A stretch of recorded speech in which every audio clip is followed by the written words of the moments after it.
ስለሆነ ብቻ ነው። ፍቅራችንን አይታ ተስፋ ቆርጣ ሊሆን ይችላል። ቤዛ በቀላሉ ተስፋ የምትቆርጥ ሴት አይደለችም ደሊና። ይሄ መረጋጋቷ በጣም እያስፈራኝ ነው።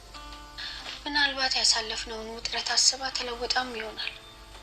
እኔ አሁንም ቢሆን አይኖቿ ውስጥ ያ አደገኛውን ስሜት ነው የማየው። አንተ በጥርጣሬ ስለምታየት ነው እንጂ እሷ በሰራችው ስራ ተጸጽታለች። አንቺም ጋር እኔም ጋር መታ ይቅርታ መጠየቋ የሆነ ድራማ እንዳለው አይሰማሽም? እሺ ታዲያ ከተጸጸተች ለምን እዚህ ቤት ውስጥ ለመቆየት ፈልገኝ?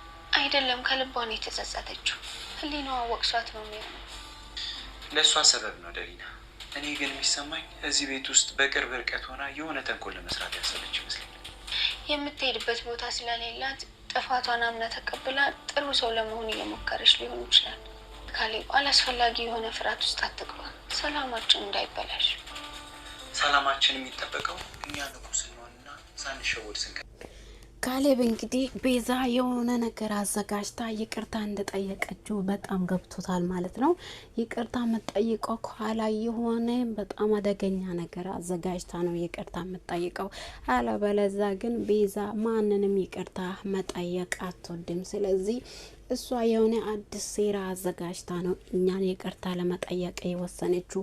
ሁላችንም ይቅርታ ከጠየቀች በኋላ ደግሞ አየሽ አይደለ ምን እንደምትል።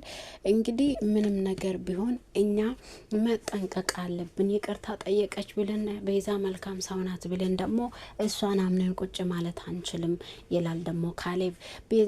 ደሊና ደግሞ ካሌብ እሷ ከልቧ ተጸጽታ ነው ይቅርታ እየጠየቀችን፣ አንተ ደግሞ ለምንድን ነው የማይሆን ነገር ሁሉ የምታስበው ስትል፣ አይ እኔ ቤዛን በደንብ አውቃታለሁ ካንቺ የበለጠ ስለማውቃት ቤዛ የሆነ ስራ አዘጋጅታ ነው እኛን ይቅርታ ጠይቃ እኛን አታላ የሆነ ነገር ለማድረግ ወስና ነው እንደዚህ የምትሆነውና እሷ ይሄን ነገር ማድረግ ከወደ ኋላ እንደማትላቃሉ። ስለዚህ ደሊና አትታላይ፣ እኛ ከሷ ጎን መቆም የለብንም። ስለዚህ በዚህ ሰዓት ላይ ምን እንዳሰበች ምን እንደምታደርግ ነው ማወቅ ያለብን።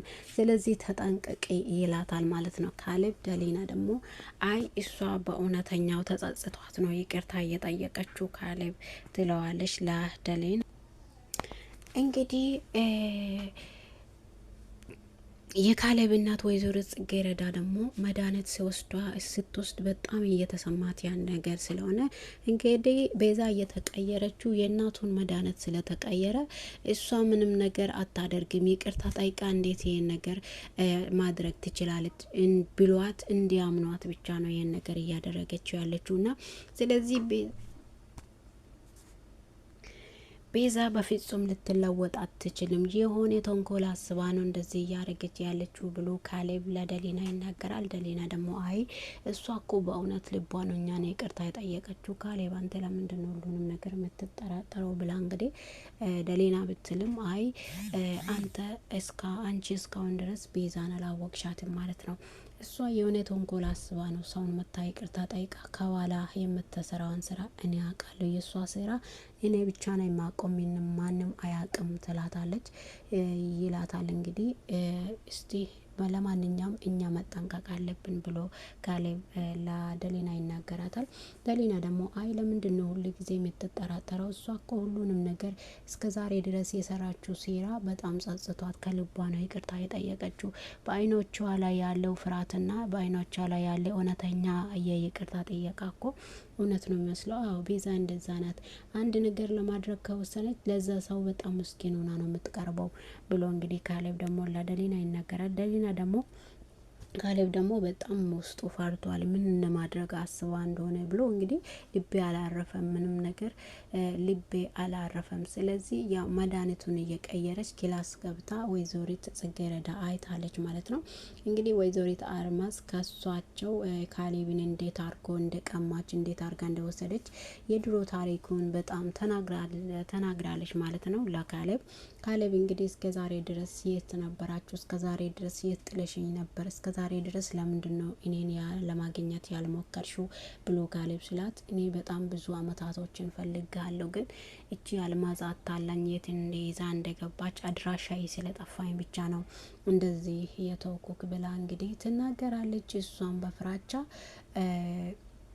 በቃ የድሮ ታሪካችንን ረስተን ደሊና የድሮ ታሪካችን አሁን መነሳት የለብንም።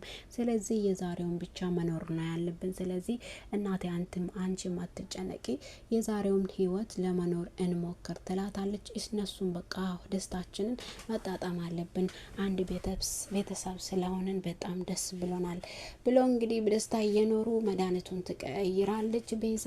እንግዲህ ካሌብ አውቀዋል ማለት ነው ክፉ ነገር እንዳሰበችው ካሌብ አውቋል ማለት ነው። ውድና የተወደዳችሁ የሰላም ዩቱብ ተከታታዮች በያላችሁበት ቦታ ሰላማችሁ ብዙ ትበልልኝ። ዩቱቤን ሰብስክራይብ፣ ላይክ እያረጋችሁ አበረታቱኝ። ስለምታበረታቱኝ ከልብ አመሰግናችኋለሁ። መልካም ቀን እንዲሆንላችሁ ተመኘው። እንግዲህ የደሊና ድራማ በጣም አሪፍ አስተማሪ፣ ለሁላችንም ትምህርት በውስጡ የያዘው ድራማ ነው ብዬ ነው ተስፋ ማደርገው። እንግዲህ ቪዲዮንም ትወዱታላችሁ ብዬ ተስፋ አደርጋለሁ። የደሊና ድራማ ቀጣዩ ክፍል ይህኛውን ይመስላል። ቪዲዮን ከወደዳችሁ ሰብስክራይብ፣ ላይክ አድርጉ። ሀሳብ አስተያየታችሁን ደግሞ በኮሜንት አስቀምጡልኝ። አመሰግናችኋለሁ። መልካም ጊዜ ተመኘውላችሁ። ካሌብ እንግዲህ ቤተሰቦችን በማግኘት በጣም ደስተኛ ሆነው ይገኛል በዚህ ሰዓት። ደሊና ደግሞ ቤተሰቦቹን እንደምንም ሆና አፈላልጋ አምጥታለች ማለት ነው። የካሌብ ቤትና ቤዛ በጣም እየተፈታቱ ይገኛሉ። እንግዲህ ቤዛ ለካሌብ እናት የልብ መድኃኒት ቀይራለች። እስካሁን ድረስ ግን ማንም ያውቀው ሰው የለም። ስትወስደው በጣም ህመም ይሰማታል። ግን እንዴ በፊቱ ነው ብላ ነው እንግዲህ ዝም ያለችው። እንግዲህ ቤዛ ሁላቸውንም ይቅርታ ጠይቃቸዋለች ማለት ነው። እኔ ከዚህ በፊት ብዙ ነገር ሰርቻለሁ፣ ብዙ ነገር አድርጌያለሁ። ክፉነቴ ለማንም ለራሴም አልጠቀመኝም፣ እናቴንም ከዚህ ቤት አስወጥቷል። ስለዚህ ካሌብ እባክህን ይቅር በለኝ ብላ እንግዲህ ካሌብ እናት ወይዘሮ ጽጌረዳንም እንግዲህ ይቅርታ ጠይቃለች ማለት ነው። እንዲሁም ደግሞ ደሊና ጋመዳ ደሊና ከዚህ በፊት ብዙ ነገር ሰርቼብሽ አስጨንቄሻለሁ። ከዚህ በኋላ ግን ምንም ነገር በአንቺ መሀልና በካሌብ መሀል ገብቼ አላስጨንቅሽም። ስለዚህ እባክሽ ልለምንሽ ይቅር በይኝና በይቅርታ አብረን እንኖር። ከዚህ በኋላ እንደ ገረድም ሆኜ እዚህ ቤት ሰራለሁ። ካሌብ ግን ከዚህ ቤት እንዲወጣ አትበለኝ። የትም መሄጃ ስለሌለኝ ቤተሰቦቼ እንደሌሉኝም ታውቃለህ። ስለዚህ እኔን ከዚህ ቤት አታባረረኝ እባክህን ካሌብ ብላ ትለምናለች። ካሌብ ደግሞ ይቅርታሽ ከልብሽ ከሆነና በእውነትም ጥፋትሽን አውቀሽ እስከ ዛሬ ድረስ የሰራሽው ነገር ጸጽቶሽ ከሆነ እኔ ይቅርታ አድርጌልሻለሁ። ስለዚህ እኔ ይቅርታ ስላደረኩልሽ አንቺም ይቅርታ ስለጠየቅሽው በጣም ደስ ብሎኛል። ከዚህ በኋላ ግን አንድ ነገር አደርጋለሁ ብትና አንድ ነገር አንድ ሰውን አስቀይማለሁ ስትይ ግን እንደማለቅሽ የኔ ወቂ። ዋናው አንቺ ከስህተት መማርሽ ነውና ስለዚህ ከስህተት ተምረሽ በእውነተኛ ልብሽ እውነት ይቅርታ እየጠየቅሽ ካለሽ በጣም ደስ ብሎኛል ብሎ እንግዲህ ካሌብ ይቅርታ ያደርግላታል ማለት ነው ለቤዛ። ቤዛ ደግሞ የሆነ ነገር አስባ ከሁላቸውም ይቅርታ ጠየቀች ማለት ነው። ቤት ውስጥ ያለ ሰው ማንም ሳይቀር ነው እንግዲህ ይቅርታ የጠየቀችው።